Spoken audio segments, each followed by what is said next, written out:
Imagine sitting at someone else's holiday dinner table, maybe with a partner's family or a close friend's relatives. The room is loud, chaotic, and full of familiar family arguments about trivial things. People laugh, talk over each other, pass dishes around. From the outside, it looks like ordinary family life. But as you watch it unfold, a quiet thought settles in your mind. I don't have this anymore. It wasn't that you weren't invited somewhere else. In fact, you probably were. But the truth is that you chose not to go. At some point during the evening, someone casually asks, "So where's your family?" You smile politely and give a vague answer. Not because you want to lie, but because the real explanation is complicated. It's the kind of story that takes time, emotion, and context to understand. Far more than most people are prepared to hear during a holiday dinner conversation. People usually expect a simple answer. Something like, "They couldn't make it this year." That response keeps the mood light and allows the conversation to move on. What most people don't realize is that behind that short reply sits a decision that took years to arrive at. A decision many people around you will never fully understand. Society often assumes that when someone distances themselves from their family, they must be selfish, dramatic, or ungrateful. But the reality is often the opposite. Many individuals who step away from their families are not people who quit easily. In fact, they are usually the ones who tried the hardest and the longest before finally reaching that point. The word often used to describe this situation is estrangement. It sounds detached and clinical, almost like a legal term. But the lived experience of it is deeply emotional. It shows up in subtle moments. The birthdays you no longer celebrate together, the holidays you spend explaining your situation to new people, or the unexpected wave of emotion when you see someone in public who resembles a parent you haven't spoken to in years. It can also appear in difficult conversations with your own children one day, when they ask why they don't see certain grandparents. It's defending a choice you've already examined countless times in your own mind to people who only hear a small piece of the story. Part of the struggle comes from the cultural beliefs surrounding family. Many societies treat family bonds as sacred and unconditional. We grow up hearing phrases like, "blood is thicker than water," reinforcing the idea that family loyalty should come before everything else.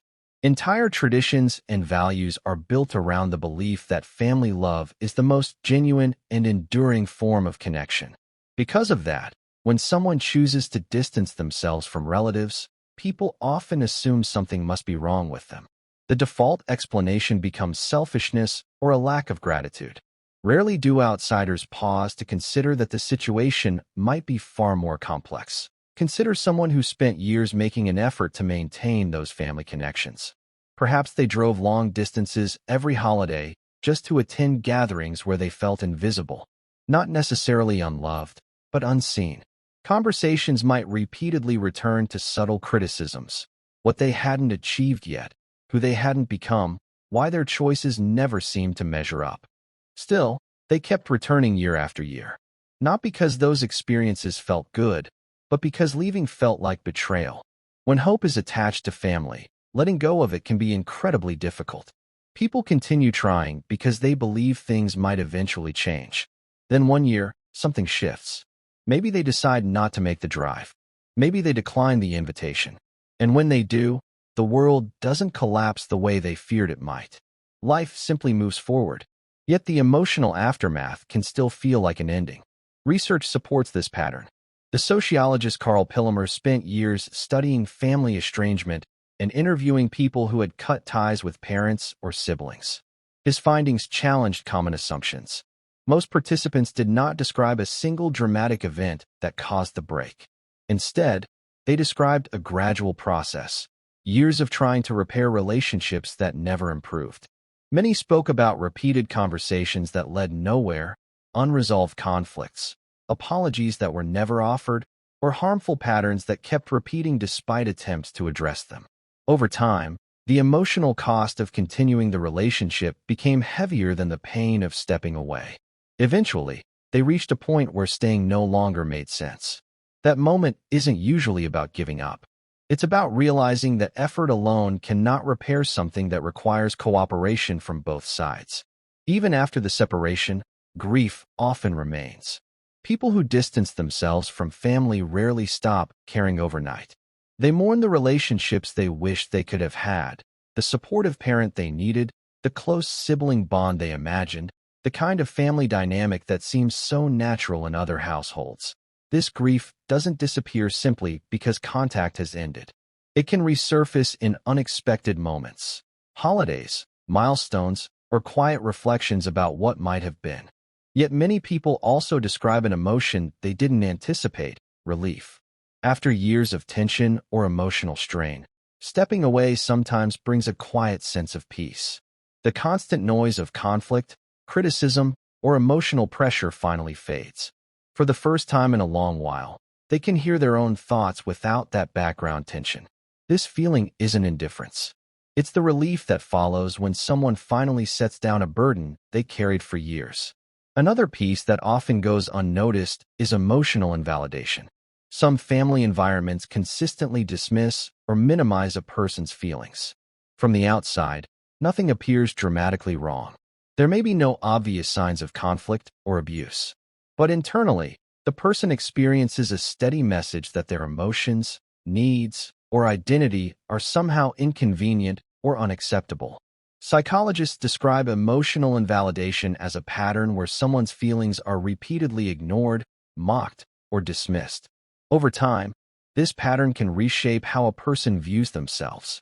It can create the belief that expressing needs is unsafe or that their perspective doesn't matter. Unlike explosive conflicts, these dynamics erode relationships slowly. It's similar to a small leak in a ceiling that drips for years. At first it seems minor, but eventually the damage spreads until the entire structure weakens. Because the harm builds gradually, people often struggle to explain why they eventually step away. From the outside, nothing dramatic happened, but internally, the erosion was constant. Even after making the decision to distance themselves, many people wrestle with guilt. They wonder if they should have tried harder, forgiven sooner, or tolerated more. That inner voice questions whether they did the right thing. However, that guilt often reflects something important: the presence of love. When someone cares deeply about a relationship, walking away is rarely easy. The fact that they continue questioning the decision shows how much they invested emotionally. People who truly feel nothing rarely struggle with these doubts. They simply move on without second-guessing. The painful reflection that follows estrangement is often evidence of how much someone cared before reaching that breaking point. Eventually, some people reach a stage where the guilt fades, not because they stopped caring, but because they accepted reality. After knocking on the same door enough times without it opening, a person eventually stops reaching for the handle.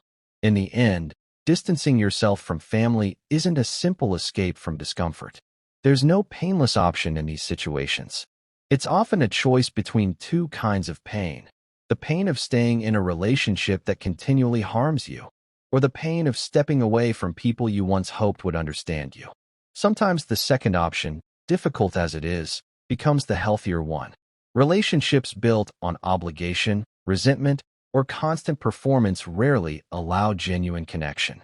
When interactions revolve around enduring criticism or suppressing your identity, the relationship begins to resemble an agreement rather than unconditional love. And sometimes ending that agreement becomes necessary for both people to grow. There are many individuals who spent years shrinking themselves to fit inside family expectations that never truly accepted them. They were told that enduring those conditions was loyalty or devotion. But simply surviving within a relationship is not the same as thriving within it. People who step away from their families are not always cold or dramatic. More often, they are people who loved deeply and tried repeatedly to make things work.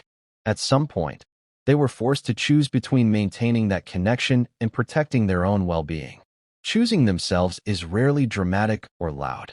It's usually quiet, complicated, and emotionally heavy.